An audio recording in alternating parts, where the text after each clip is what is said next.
Recently, I got to go to a comic book garage sale hosted by one of my favorite local sellers.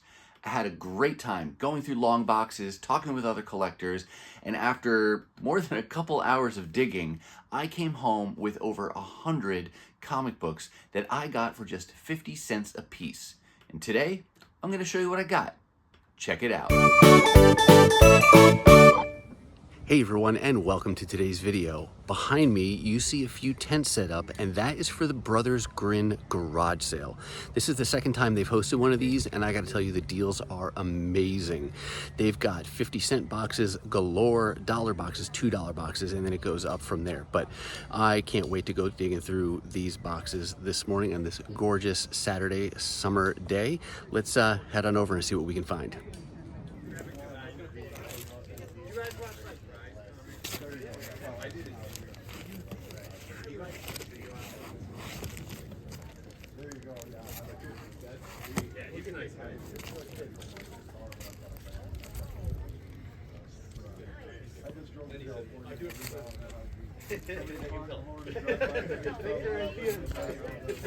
Bye, Aaron. See ya. See ya.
All right, here's our stack for today. This pile represents approximately half of everything I brought home from the garage sale. And the way I've divided this up is that this video will include things like limited series, runs I was able to complete, single issues that just stood out to me for one reason or another. There's even a few keys in here, including my first Silver Age issue from one of my favorite characters, and I'll save that one till the end. As a little bit of a teaser for next time, part 2 of this video will include all Bronze Age books. There's Bronze Age books in here too, but the second video, it will be exclusively Bronze Age books from a variety of runs that I'm working on. But for now, let's go ahead and dive into this pile. Let's get things kicked off with a couple limited series that I picked up. I love finding limited series at sales, especially when I go into the sale having none of the issues, and then I come across the entire limited series all at once at the sale. That's my favorite way to pick these up. And this first limited series, X-Men Kitty Pryde Shadow and Flame, is a perfect example of that. I had never even heard of this series, but apparently it takes place during the Astonishing X-Men time period. And what happens in this story is that Kitty gets a letter in the mail. Something draws her away to Japan during that era. So just to give you a little kind of context for when this story takes place. But I had to look that up. I'd never seen this or heard of this before. But it's a 5-part limited series, and they had all 5 parts. So there's part 1, part 2, 3, 4, and 5. Pencils on this were done by Paul Smith, and Akira Yoshida is the writer, and I believe he did some things on Age of Apocalypse. So fun little pickup, especially with Kitty and Lockheed being 2 of my favorite X-Men characters. Here's another X-Men related limited series. This one was right next to the Kitty Pryde series in the same box. I've seen this 198 series multiple times over the years in different dollar bins, but I've never picked it up. But today, given its entirety, everything's bagged and boarded, nice condition, and they had this bonus issue of this this files book, which is like a handbook issue, I think. I figured, why not? I'll go ahead and get them all. But for story context, this takes place after the events of House of M, and after Scarlet Witch uttered her universe-changing words, "No more mutants," which eliminated the vast majority of the mutant population on Earth. And I think 198 represents the number of mutants that were left after that. So early on in that period, so before Hope comes on the scene as the first mutant to be born after those events. So that's a little story context there. Here is the files issue, like I said. I think it's like a handbook. And then they had the full limited series. This is issue 1, 2, 3, 4, and 5. And yes, you can hear puppies playing in the other room. But there's the 5 issues plus that bonus issue for X-Men the 198. Glad to finally have it. And I think what pushed me over the edge, like I said, was nice condition, bagged and boarded, and they had everything all in order plus that bonus issue. So that made it really easy. 50 cents a piece, 6 comics, that's $3. That's less than the price of one new comic today.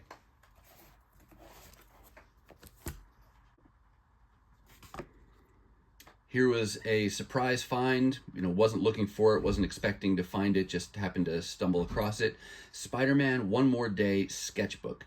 I tend to pick up these kinds of one-shots when I find them. Just fun little bonus issues around significant stories. You get usually a nice sketch cover either on the front or inside.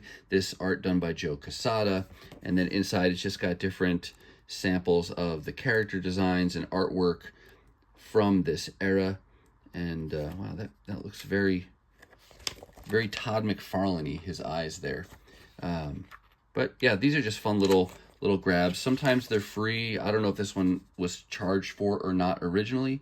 There's no price on the cover, but again, for 50 cents, it's just a fun little bonus issue to pick up.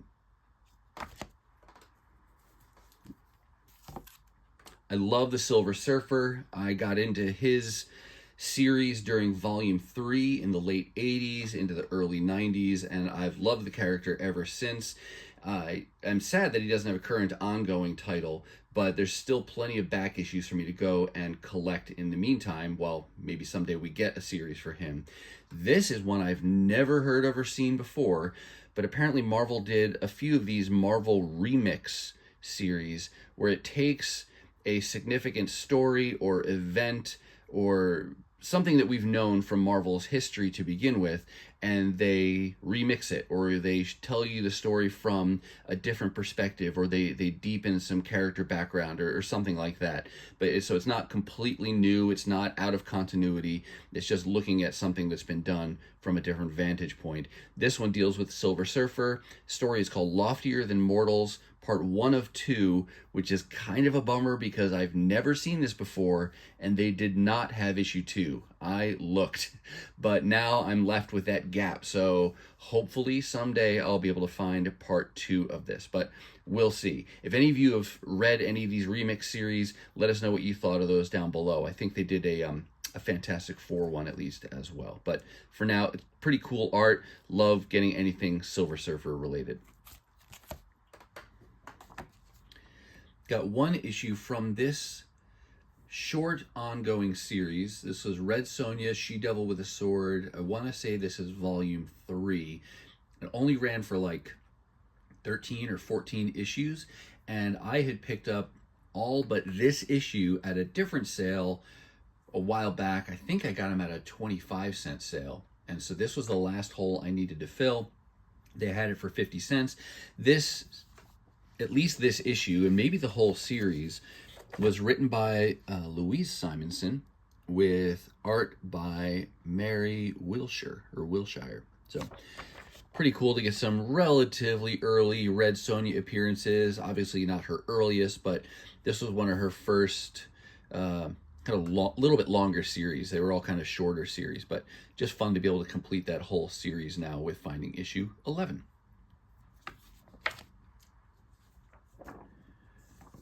I picked up a couple issues from Marvel Fanfare.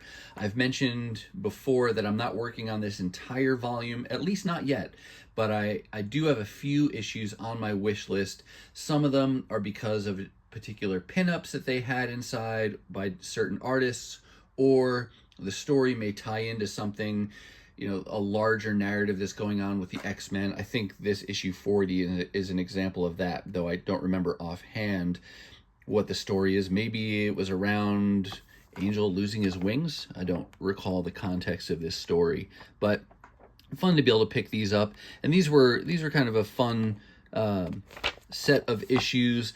Premium paper, higher price tag, no ads, and like I said, you had different creative teams working on each issue. Do they have covers on the back? Yeah, there you go. You got a Captain America on the back cover as well, and then a little Storm back cover action on that issue 40. But two more fun pickups, again, just 50 cents a piece.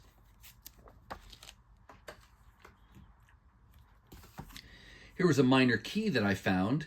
This is Avengers number 236. I'm not working on this run, but I like to pick up the individual issues that have some significance when I can find them cheap. In this particular issue, I believe it's that Spider-Man tries to join the Avengers team, but he's denied membership to the team. So, and it's kind of a cool cover, but minor key, 50 cents, and fun art there. So great to pick that up. I've mentioned before that I had started collecting Astonishing X-Men first for the Joss Whedon, John Cassaday run that went the first 24 issues plus a giant-sized issue. And now I've decided I want to get the full volume, which ran something like 68 issues. Believe it or not, this was the only issue I came across in their 50-cent boxes that day. This is number 27, but I'm going to go ahead and pick that up, and I'll piece that together as I find the issues. If I can get them for less than $1, I'll take whatever I find, but I would love to be able to get these kind of in order. But hey, take what you can get, especially at the price. I'm not going to complain.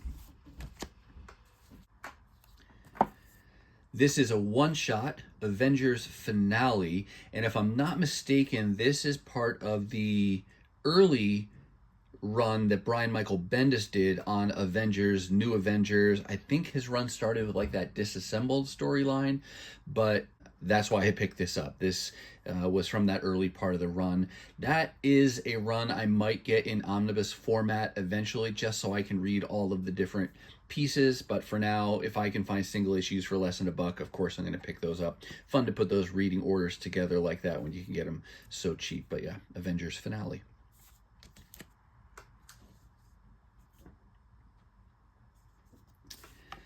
Got 2 more issues to get closer to completing Oblivion Song. This was a 36-issue series written by Robert Kirkman, art by Lorenzo De Felici. Is he doing the art on Void Rivals right now? I can't remember, but it may be the same team up for Void Rivals. I was collecting this new when it first came out. Seemed like kind of a cool concept, but then I dropped off and just decided to complete it in the form of back issues. And with these 2 pickups, I now only need 1 more issue to complete the entire series, and then I can finally finish reading it. But glad when I can find those, because I don't see these as often as I would like in the dollar bins or less. And you'll notice these are unbagged and unboarded. The way you're seeing each of these issues today is how I found them in the boxes. So when you can find bagless, boardless books for cheap but also in really good condition, that's a score.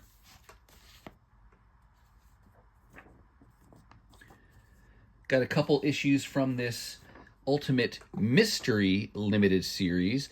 I started dabbling in the Ultimate Universe, the first go-around of the Ultimate Universe with Ultimate X-Men, and then some of the limited series that involve Daredevil and Elektra and others, and now this is the most recent one I've decided to pick up. Ultimate Mystery was written by Bendis, interior art by Sandoval. Covers on this series were done by J. Scott Campbell, and I think that's what originally caught my attention, was finding one of the issues and seeing his cover. Thought that was pretty cool. I think now with these 2 pickups, I think I have the entire limited series. I'll have to double check, but now I can finally give that a read.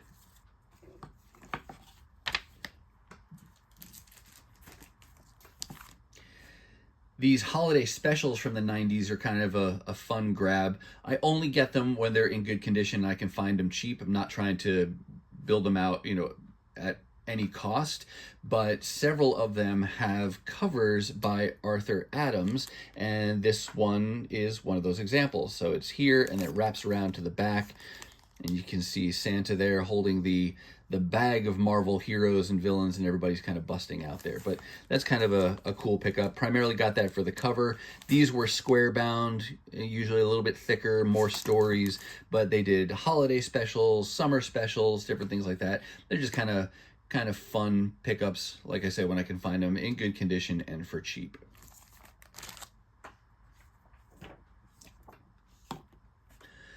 This was issue 2, or this is issue 2 from a volume of Rogue. It could be volume 2, 3, I don't know. She had a few limited series early on from a solo title perspective. This was one I wasn't going after, but at a previous sale within the last year or two, I found like 3 of the issues in this short run. And so now I'm not aggressively trying to go after it to complete it, but I found issue 2 in good condition for cheap, so I figured, all right, I'll go ahead and get that. And then eventually, once I piece the whole thing together, I'll be able to read it. But right now, I don't know what the story is offhand, but got it primarily because it's Rogue, and she's one of my favorite X-Men characters.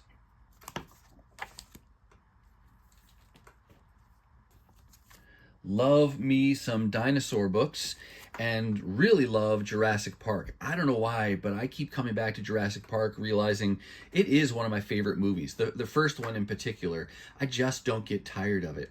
And maybe it hit me at the right time in the early 90s when I saw it, but fell in love with that movie. Still love it. Glad to see that it looks like there might even be a next installment in that franchise. Interestingly, though, recently it occurred to me, I never read the original novel, so I might have to give that a read at some point. But this is not about the novel. This is about these 2 Jurassic Park comic books. This one here, I think this is a reprint. Sometimes it's confusing in CLZ, but this might be a story that was originally presented with this cover, but under a different title. But for whatever it's worth, this is Jurassic Park Adventures number 2. And then this one is polybagged still. This is Jurassic Park Raptor number 1 of 2. I don't really care what they are. Anytime I see Jurassic Park comic books, I'm going to go ahead and pick them up, and eventually I'll make a list of everything that's out there. Right now, I only grab them when I stumble across them, so I just make sure it's not a duplicate and I get it. But eventually I'll make a list to see, all right, here's everything that there is, all the different series, and I'll put them together. But just fun pickups to get those Jurassic Park related issues for now.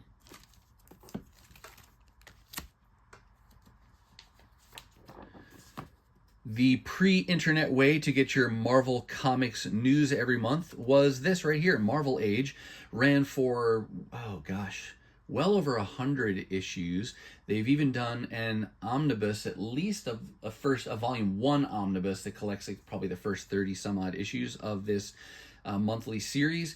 I guess maybe not a series, this monthly magazine that gives you interviews, previews, checklists, all kinds of good stuff. And I got a lot of these new back at the time, but wasn't getting these this early on. This is from 1984, so we're talking, good 3+ years before I even started collecting comics. So now I'm going and trying to put these issues together. Not all of them all at once. I'm holding out for characters on covers that I like, or maybe I just like the cover art in general. And I want them to be in good condition, and of course, I want them to be at a good price, right? That's kind of like my shtick here. But they had several issues at the sale. Again, bagless, boardless, but in good condition. There's number 11, nice low number. Number 13, cool John Byrne focused issue with issue 14. And then number 15. And I will continue to chip away at this little by little. Like I said, looking first for cover art that I like, or maybe if there's interviews or previews in that particular issue that I want, I'll go for those. And so I'll kind of have some prioritization for now. At some point, I'll get to the point where I just pick them all up if I can find them. But these are always fun little pickups to get when you can get them.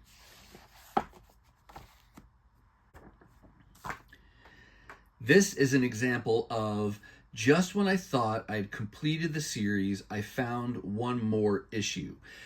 If you use the CLZ app for managing your comic book collection, you know that you can highlight a particular series, and then one of the actions that you can take is to mark it as completed.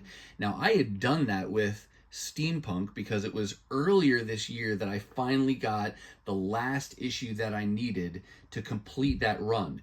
And I had made even the better achievement of not only finding every issue of Steampunk, but I found all of the variants of all of the issues that had them as well. So that's a rare accomplishment for me, but I was able to achieve that. Not because I set out to, I just happened to, get lucky and find those issues for a series that really took me years to piece together, because you don't see these very often in the dollar bins. At least I don't. Maybe you have better luck in your area. But for those of you who don't know, this is a creator-owned title, Steampunk, done by Chris Bachalo and Joe Kelly. Chris Bachalo is what drew me to this series to begin with, and it's kind of a steampunky kind of setting for this story, and it's from early 2000s, late 90s kind of era. And this issue, like I said, didn't even know it existed. It's called an ash can, but I thought ash can implied a smaller size as well. Maybe not. Maybe ash can just means it's a shorter little preview type of a book, and that's what this is.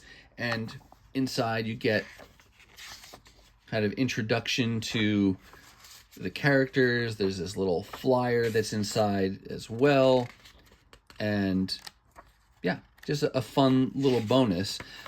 But I never had this on my wish list to collect, and I don't even know that I really paid attention or knew that it was there. Yeah, created, written, and penciled by Chris Bachalo and Joe Kelly. You got the other credits there. But now, with finding this, I looked in my CLZ, and of course, there it was. But now with this acquisition, I can truly say I have everything related to Steampunk, every variant, every issue, and now even this ash can. So that's just a great little bonus to be able to stumble across, because you just have to get lucky for some of those. It's not the kind of thing you're just going to find all the time. And yeah, really fun to be able to truly complete that series. Different but similar, I found this X-Men Survival Guide to the Mansion.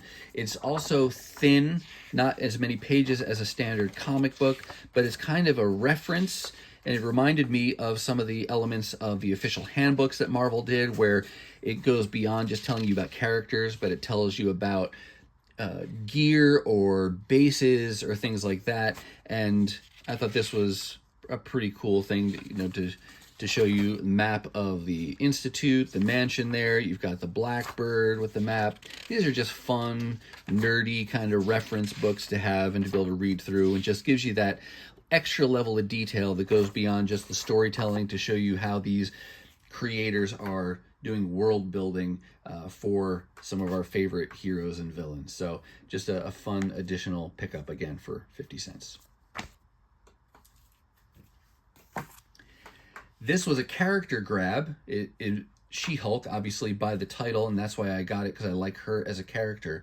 But I'm not familiar, or wasn't familiar, with this limited series prior to the sale. Unlike those first two limited series you saw, where I found all of the issues for the first time and got them all at once, this is less than ideal. This is the only issue they had. I've never heard of this before. I've never seen it before, and I'm starting with issue number 3 of 4. Now, did that stop me from buying it? Obviously not, because here it is. But it's going to be harder to piece this together, because I have no idea when I'll see this again. I've never seen it before, so it could take me months or maybe years to complete this. But that's not going to discourage me. It's not going to stop me picking up the issue that I could find, and hopefully down the road I'll come across issues 1, 2, and 4 to be able to complete that series. But always good to, I figure it's better to get it and then try to find the others than to leave it behind, and maybe I find the others and never find this again. So for 50 cents, pretty low risk, right? Here's a limited series that I discovered not too terribly long ago. I think it only went 3 or 4 issues, but it might have included a 0 issue as well, called Spider-Man: The Lost Years. Even if I wasn't trying to get it for the art, I think it's got a cool, gimmicky, metallic cover, but this has got art by John Romita Jr., and that's what originally drew me to this. I don't recall offhand what's going on with the story, but if I'm guessing, I want to say that it involves going back and looking at stories during the clone years when you had Ben Reilly and Peter Parker both kind of running around. So what would that have been, sometime in the 90s there? But that may be what this goes back and tells stories about. Like I said, though, I was drawn to it by the John Romita Jr. art, and then of course it's got cool gimmicky covers, and this gets me one issue closer. I think I only have 2 or 3 total. There might be 1 or 2 more I still need to complete this one. This issue of Amazing Spider-Man is purely a cover by. This is ASM number 657. I don't even remember offhand what's going on in the story. I'm not generally an Amazing Spider-Man collector unless there's a creative team or a story arc that I'm trying to get. Like, for example, I worked on the Straczynski writing run that he did with John Romita Jr. Again, I pieced most of that together in single issues, and I've read that. I'm gonna, I think, go for the rest of the Straczynski run that goes all the way through Civil War and up to Brand New Day, or through One Day More, that sketchbook that you saw shown earlier. But this issue, not connected to any of that, because I think this is after Straczynski's run ends. I got this just because I thought it was a really cool cover. And you often see the Fantastic Four and Spider-Man in comics, and I just thought that was a really cool cover. So that's purely why I bought that one. A little weird that they put the barcode and everything right up here, though. I would have tucked it down a little bit more discreetly, but hey, what are you going to do? It wasn't my decision to make. Here's an older comic. This is one I got for my wife. I've mentioned before, she and I are Star Trek fans of the various TV shows and movies. I was never a big Star Trek the Original Series watcher, and I've tried to watch some of the show just more out of a willful love for the franchise to watch that show, but it's, in full transparency, not my favorite series. This comic, though, is something my wife really likes. She just loves the vintage art style of this, and you can find a lot of these reader grade copies oftentimes for cheap. And like all of these books, this one was just 50 cents. It is really beat up, though, you can tell. And this is issue number 19 from July of 1973. And the cover is just about falling off, but not buying it first and foremost to have high grade copies of this. This is more about appreciating the art primarily on the cover. So happy that I could find one more issue for her on that series.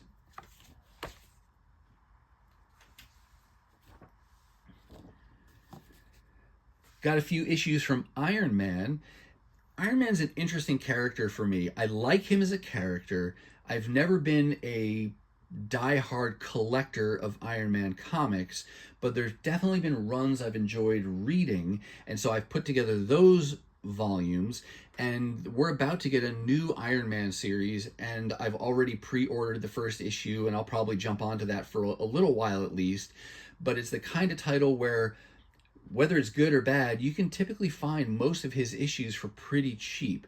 And some of these earlier issues weren't something I was necessarily going for, but I've found several issues sub 100 now, and they may have all come from the brothers Grin, but I've found several issues under number 100 that have been $1 or less, and they're in decent condition. They present well when you put them in a Mylar bag, but all of that to say I will pick up old Iron Man issues when I can get that kind of combination of factors, decent condition, really good price, and the availability is there. Not going out of my way to find these, but I found 2 more at their garage sale under 100, and I think that's a great cover. Is that a Gil Kane cover? Because I just like his pose. I think it looks great. He's facing this angry mob and resisting the urge to lash back out to them because he doesn't want to hurt them. But yeah, issue number 45, great find for 50 cents. And then they also had issue number 98, again for 50 cents. Very happy to get those when I can. And who knows how many issues I'll be able to piece together that way. But for now, I'll just be happy with what I find. The ones I was more intentionally looking for, though, include 142 and 146. These issues get me 2 steps closer to completing this early John Romita Jr. art run on the title. This was back when you had David Michelini doing the writing and the plot, John Romita Jr. doing the pencil art, and then Bob Layton doing the finished art and plot on this. And they did a run together in the like 140s into the 150 issue numbers. And most of those are pretty affordable. So I think now I need probably just a couple more issues to complete that run. But just another fun Iron Man related storyline to be hunting for.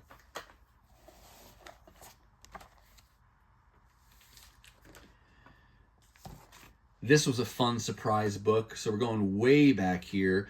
Marvel Superheroes number 22. Square bound, 25 cent, which would have been a spendy book at the time. This is late 1960s, so late Silver Age book. This title is the same title where you get introductions of characters like first appearance and origin of Captain Marvel in issue number 1, and the first appearance of the original Guardians of the Galaxy in, I don't remember what issue that was, but that was an earlier issue of this. I got this because of its age, because of the X-Men featured on the cover here, and their story is one of the stories inside. There's also a Daredevil story, so we'll pull that out and take a peek at this real quick. It's in bad shape, which is not surprising, but this is from, this is 1969, published bi-monthly. I just find it hard to resist Silver Age books that feature characters that I love when the price is so cheap. Even when the condition is real low like that, the cover is still, I say decent, but you know that I'm using that term loosely. It's got creases and there was tape here, but it's still really cool and cheap addition to have in my collection. And I wouldn't have bought this otherwise. It looks like Jim owned this book at one point, so you get writing on there too. It's just a fun grab for 50 cents. And the other reason I got this, and I thought of all of you and being able to show this to you when I got the book as a reason why I bought it, it came in this bag. Look at this. This is an early comic book bag, or relatively early comic book bag. And the top of it even says comic book protective cover for current comics. Late 60s, early 70s. $4 per 100, add 50 cents for postage on orders under $10. Robert Bell. And $4 per 100, that's actually, as expensive as things have gotten, we haven't seen bags go up all that much. Because I think you can get 100 pack of bags, like polypropylene bags, for like $9.99. So not too bad, really, when you think about all the time that's passed and how much the price has gone up. But I thought that was, in and of itself, a pretty cool thing to have, just an old comic book protective cover, as they called them then, to add there. And it feels like, I don't know if that's polyethylene, or I think it's polypropylene the way that feels. But yeah, Marvel Superheroes number 22. This was just a cover by as well. Amazing Spider-Man number 10. I'm sorry, annual number 10. I just like the way the trade dress was rendered there. Kind of this kind of scratchy kind of font that they use for Spider-Man. I don't recall really seeing that too many other places. And it's got a cool date stamp on there from July of 1976. That's the only reason I got that. Just a cool thing. But when you're buying comics for only 50 cents a piece, you can grab things like this that are just for fun. You're not spending $10 or something like that on just an impulse buy, but fun grab for 50 cents. Here is another kind of spontaneous buy. This is Avengers: The Crossing. And forgive me, I didn't look this up ahead of time. I don't know if this is a one-shot or part of an event. We'll pull it out here. Direct edition. Avengers: The Crossing, Volume 1, Number 1, September 1995. I don't really know what's going on with this issue offhand, but the reason I got this was because of this gimmick cover. You can see it's got this metallic treatment to it, so it gives that nice glossy finish. But This, though I never had it and never seen it before, seemed really familiar. And then I went looking, and it gives me real kind of homage vibes to this cover right here. This is the X-Men Alpha issue from Age of Apocalypse. Also, that would have been 94, 95 for that. So I thought between the gimmicky cover of that and that intentional or not homage to this cover here, that would be reason enough for me to grab that for 50 cents. But that's just a fun buy. I will have to look in CLZ to see if there are other issues that I need to be hunting for to complete this story. Let's see if it gives us any clue here. The Crossing, to be continued in the pages of Avengers, Iron Man, and Force Works. So there you go. So this is the kickoff issue to a little crossover event.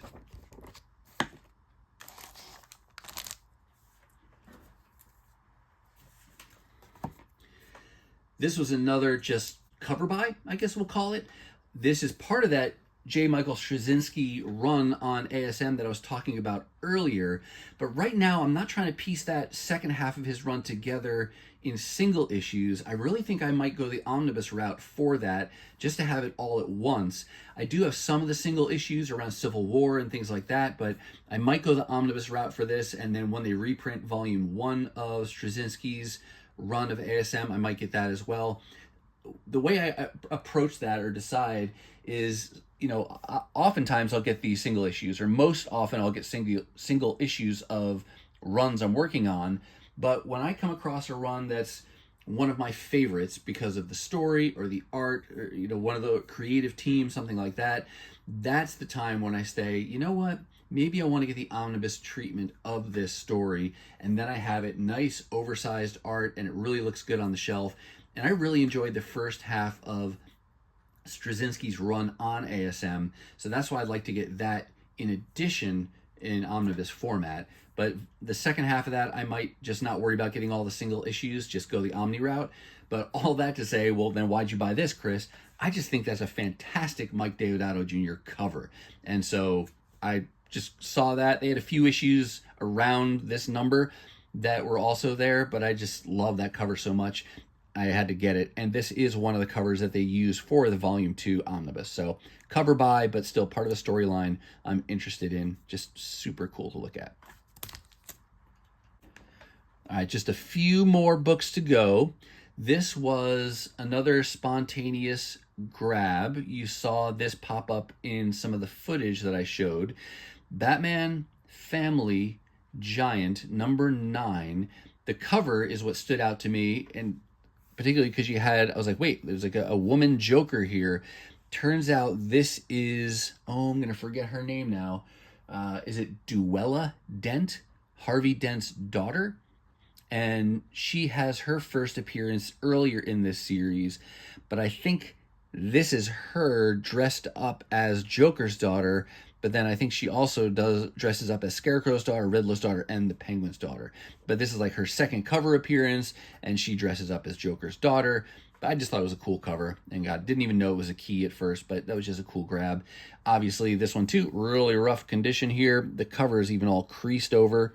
This has got this fold here. I can fold that back, so I may try to get that to lay flat before I stick that in Mylar, but just a fun grab for 50 cents, even though it's really beat up.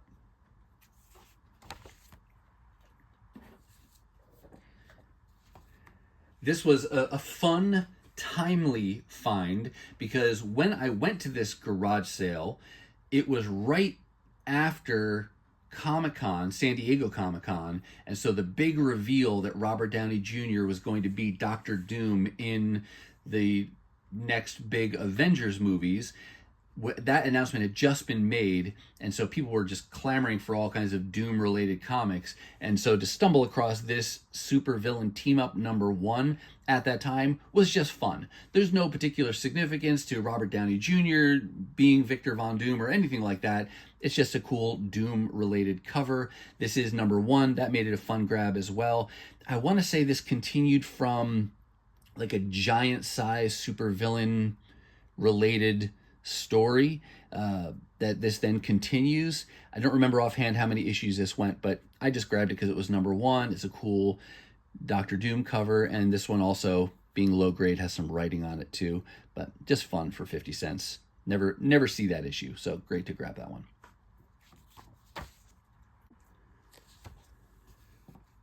All right, I'm putting this one in backwards so I can set it up a little bit. This is the last book I have to show you, and this is the first Silver Age issue I've ever owned for one of my favorite Marvel characters.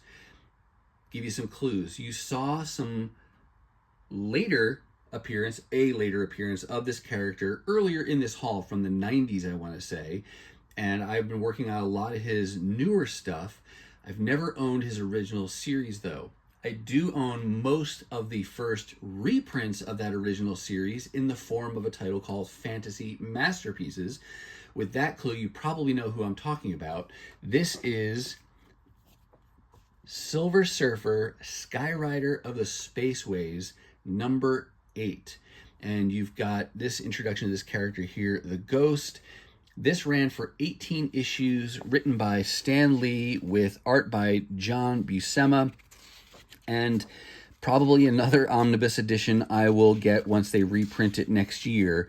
But I have never seen his true first volume, the first printings of his stories, in a dollar bin like this. And I don't really expect to, because they're all much more valuable. This one, as you could expect, is in very low grade.